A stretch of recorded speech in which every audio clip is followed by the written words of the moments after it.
Promuovere una nuova cultura della polifunzionalità, semplificare l'accesso ai percorsi amministrativi e sviluppare le competenze tecniche e relazionali, offrendo un servizio efficiente ed efficace ai cittadini, realizzando una rete integrata di sportelli unici, distrettuali ed ospedalieri.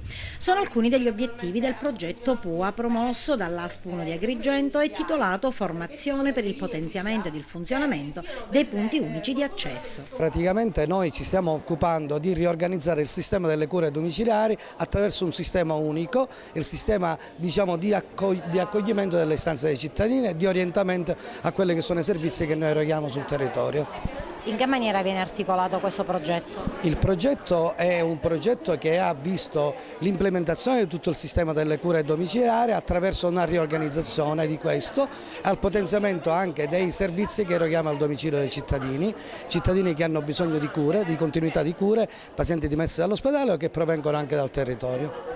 Una 3 giorni conclusa stamane che ha messo in relazione gli operatori aziendali che si occupano di cure domiciliari al fine di realizzare un metodo unico di lavoro sul territorio ed offrire un servizio unico ai cittadini.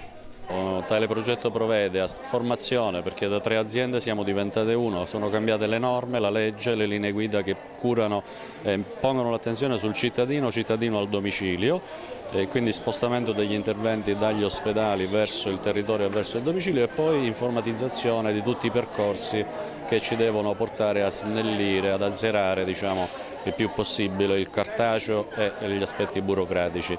Non più un cittadino che si sposta, ma forse un'azienda che si integra e che va al domicilio del cittadino per curarlo, per quei soggetti chiaramente che ne hanno la necessità e hanno quelle condizioni che lo richiedono.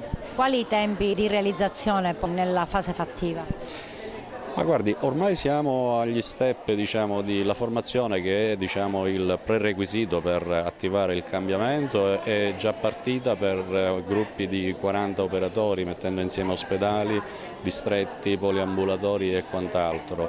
L'informatizzazione è già stata data mandato a un'azienda che si è aggiudicata la gara di mettere in rete il tutto e sono già al 90%. Quindi io immagino che entro la fine di quest'anno almeno la parte hard, strutturale, in termini di acquisizione di competenze dei professionisti, multidisciplinarità, ma anche supporti informatici, possano essere già considerati cose fatte.